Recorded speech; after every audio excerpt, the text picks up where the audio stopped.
Moped ચોરીની એક ફરિયાદ નોંધાઈ હતી, જેને અનુસંધાને પોલીસે એક્ટિવેટ થઈ અને એને તપાસ હાથ ધરી હતી, જેમાં અમે સીસીટીવી ફૂટેજ ફોલો કર્યા હતા અને સાથે સાથે અમારા જે બાતમીદારો હોય એનું નેટવર્ક પણ એક્ટિવેટ કર્યું હતું. અમને છેલ્લે સફળતા મળી હતી કે જેમાં અમને જાણવા મળ્યું હતું કે 3 વ્યક્તિઓ આ ચોરીમાં સામેલ છે. એકનું નામ નિલેશ હડિયા, એક વિપુલ સિસારા અને એક હિતેશ લાડુમોર. આ 3 જણાએ થઈ અને ટોટલ 3 વ્હીકલની ચોરી કરી હતી, જેમાંથી 2 વ્હીકલ છે એ પૂણા પોલીસ સ્ટેશન વિસ્તારના છે અને ત્યાં ચોરીના ગુના નોંધાયા હતા, જે બંને અનડિટેક્ટ હતા.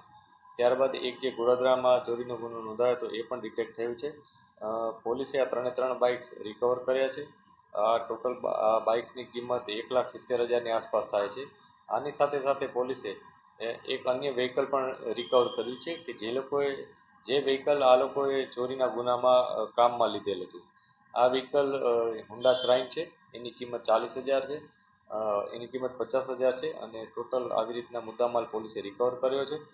આ લોકોએ અન્ય કયા ગુનામાં સંડોવાયેલ છે કે નહીં એ પણ અમે તપાસ કરી રહ્યા છીએ. આમાં જે મુખ્ય આયોજન છે ચોરીનું એ નિલેશ હડિયા કરીને જે વ્યક્તિ છે એનું છે. એ પોતે ગેરેજનો માલિક છે અને એને થોડોક પૈસાની રિક્વાયરમેન્ટ હોવાથી એણે આ ચોરી કરવાનું આયોજન કર્યું હતું.